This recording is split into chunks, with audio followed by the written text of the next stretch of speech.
Hello, मेरा नाम श्वेता है। मैं रेकी हीलिंग, टैरो रीडिंग और वैदिक एस्ट्रोलॉजी के साथ काम करती हूँ। मेरा एक छोटा सा वेंचर है जॉयस लास्टर। अगर आप अपने पेड रीडिंग मुझसे करवाना चाहते हैं तो आप मुझसे संपर्क कर सकते हैं।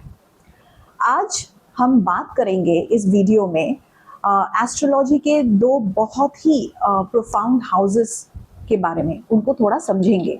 8th हाउस और 12th हाउस, इन दोनों हाउसेस को अक्सर मिस्टिकल, स्पिरिचुअल या फिर दुस्थान या ट्रिक हाउसेस के रूप में वैदिक एस्ट्रोलॉजी में जाना जाता है। काफ़ी लोग इन हाउसेस से डरते भी हैं, लेकिन बहुत कम लोग इन्हें रियल लाइफ एक्सपीरियंसेस के कॉन्टेक्स्ट में समझते हैं। आज हम वही समझने की कोशिश करेंगे। ये साइकोलॉजिकली कैसे काम करते हैं, ये एक दूसरे के साथ किस तरह से इंटरकनेक्टेड है और कैसे ये हमें इनर क्योस से इनर फ्रीडम तक ले जाते हैं। ये दोनों हाउसेस बिल्कुल भी रैंडम प्लेसमेंट्स नहीं है, ये हमारी इनर एवोल्यूशन के स्टेजेस है। 8th हाउस वो जगह है जहां आप अपने सबकॉन्शियस फियर्स, ट्रॉमा या पैटर्न का सामना करते हैं, और 12th हाउस वो हाउस है जहां आप उन्हें रिलीज करना सीखते हैं। अगर हम 8th हाउस को स्किप करके डायरेक्टली 12th हाउस के जगह पे चले जाएं तो कंफ्यूजन और एस्केपिज्म में वो हमारा जो एक्सपीरियंस है वो बदल सकता है। 8th हाउस रिप्रेजेंट करता है fear, trauma, emotional wounds, subconscious patterns, loss, death, rebirth, intimacy और वल्नरेबिलिटी को, ऑकल्ट को, आपके हिडन नॉलेज को। ये वो चीजें हैं जो सरफेस पर नजर ही नहीं आती, लेकिन अंदर से हमें कंट्रोल करती रहती है। 8th हाउस किस तरह से काम करता है? 8th हाउस आपको जेंटली बिल्कुल गाइड नहीं करता है।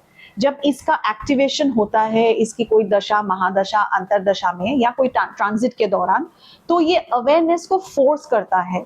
लाइफ में ऐसे सिचुएशंस आ सकते हैं जैसे कि sudden emotional breakdown, betrayal, loss, intense relationships, situations ऐसा जहां आप खुद को एक्सपोज महसूस कर रहे हो, आपको फोर्स किया जा रहा हो कि आप अपने आप को ट्रांसफॉर्म करें। क्यों?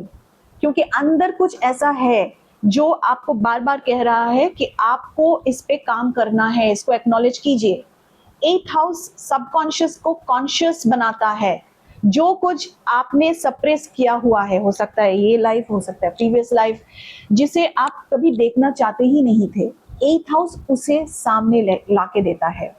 ये हाउस आपसे ये डिमांड करता है कि courage, discipline, patience, self honesty, discomfort के साथ बैठने की आप में कैपेसिटी डेवलप करता है। इसीलिए शैडो वर्क के साथ इस 8th हाउस को हम जुड़ते हैं।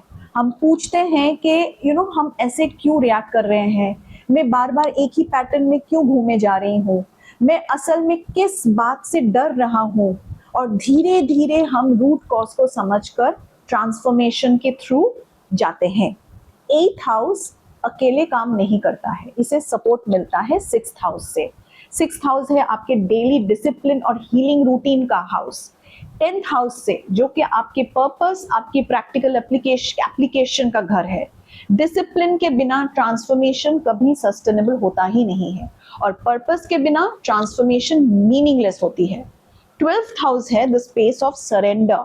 यहाँ अप्रोच पूरी तरह से बदल जाती है। 12th हाउस मोक्ष का घर माना जाता है। ये रिप्रेजेंट करता है surrender, letting go, loss of control, isolation, divine connection, subconscious beyond logic. 12th house किस तरह से काम करता है? यहाँ आप सब कुछ कंट्रोल नहीं कर सकते हैं, हर चीज को आप एनालाइज नहीं कर सकते हैं, हर प्रॉब्लम को आप फिक्स नहीं कर सकते हैं। यहाँ आपको कंट्रोल छोड़ने को कहा जाता है। 12th हाउस में ईगो धीरे धीरे सॉफ्टन होता है, फोर्स करके नहीं, सरेंडर करके। जब 12th हाउस को गलत समझा जाता है तो इंसान ओवरवेल्म फील करता है, लॉस्ट फील कर सकता है, रियलिटी से एस्केप कर सकता है, विथड्रॉ कर सकता है। लेकिन जब इस एनर्जी को हम सही से समझे तो उसी से आती है हमारी इनर पीस, कंपैशन बढ़ता है, ट्रस्ट डेवलप होता है, इंट्यूशन आपका स्ट्रॉन्ग होता है।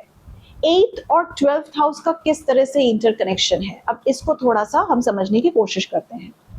12th हाउस की सरेंडर वाली जर्नी 8th हाउस के ट्रांसफॉर्मेशन से ही होके गुजरती है। जिस चीज को आप समझे ही नहीं है उससे आप सरेंडर कैसे करेंगे? 8th हाउस आपका पर्सनल सबकॉन्शियस है, आपके वुंड्स है, आपके पैटर्न्स है, आपके फियर्स है। 12th हाउस आपकी आइडेंटिटी और कहानी से भी आगे है।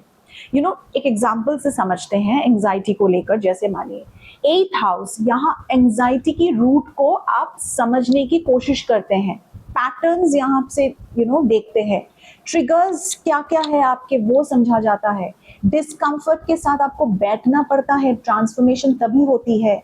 12th हाउस यहाँ इंसान कंट्रोल करना छोड़ता है, ओवर फिक्सिंग करना छोड़ता है, रेजिस्टेंस कम होती है और धीरे धीरे पीस ऑफ माइंड आती है।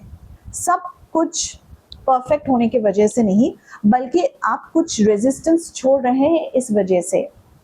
8th हाउस पेन को ट्रांसफॉर्म करता है, तो 12th हाउस उस पेन से आपको लिबरेट करता है। मोक्ष का ट्राइन है 4th, 8th and 12th house. 4th house है आपकी इमोशनल जो कि सेफ्टी। अगर 4th हाउस डिस्टर्ब हो तो 8th हाउस इंटेंस हो सकता है, यानी कि आपकी ट्रांसफॉर्मेशन इंटेंस हो सकती है। और अगर आप 8th हाउस को एस्केप करने की कोशिश करें तो आपकी 12th हाउस कंफ्यूजन देगा आपको। आप एक एग्जाम्पल से समझिए, मानिए सैटर्न बैठा है आपके 8th हाउस में। सैटर्न आपको डिसिप्लिन, डीले, मैच्योरिटी ये सब सिखाती है।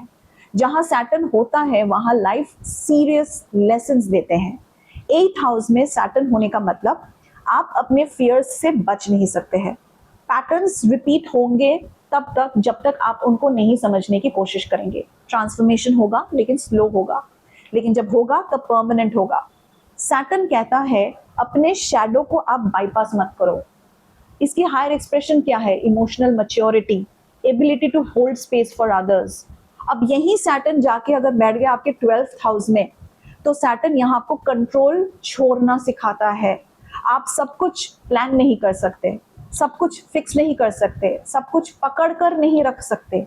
यहाँ ग्रोथ होती है सरेंडर से, स्पिरिचुअल डिसिप्लिन से, अनसर्टेनिटी को एक्सेप्ट करने से। और इसका हायर एक्सप्रेशन क्या है? Detachment, inner peace, strength in silence. अगर एक लाइन में हमको समझना है तो 8th हाउस कह रहा है कि face your fears, 12th house कह रहा है रिलीज दोज। 8th हाउस आपके अवेयरनेस, एफर्ट, ट्रांसफॉर्मेशन का हाउस है, तो 12th हाउस आपके सरेंडर, एक्सेप्टेंस और ग्रेस का हाउस है। स्पिरिचुअल ग्रोथ डार्कनेस से भागने से कभी नहीं होती है। लाइफ में ग्रोथ या स्पिरिचुअल ग्रोथ तब शुरू होती है जब हम अपनी डार्कनेस के साथ बैठने को तैयार होते हैं, और तब पूरी होती है जब हम उसे कंट्रोल नहीं, उसको धीरे धीरे रिलीज करना छोड़ते हैं। आपके 8th हाउस में कौन सी राशि है, या फिर कोई प्लैनेट अगर वहां बैठा हुआ है, कोई प्लैनेट अगर नहीं है, तो फिर 8th हाउस में जो राशि है उनके लॉर्ड कहाँ बैठे हैं, 12th हाउस में कौन है। इन सब चीज़ों को थोड़ा सा ध्यान से देखिएगा।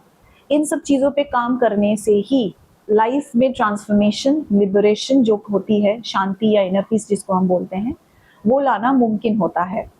हो सकता है ये वीडियो आपको थोड़ा सा एडवांस लेवल पे लगा हो, या फिर थोड़ा सा ज़्यादा डेप्थ हो गई हो, but this was something which I really wanted to discuss, because this is something which profoundly I have not only understood by studying astrology, but also by going through my own life experiences. So बताइएगा कि आपके 4th house, 8th house या 12th house में कौन कौन से planets या राशि है। ऐसे ही दूसरे कोई मैं वीडियो लेके आऊँ, तब तक अपना ख्याल रखिएगा। राधे राधे।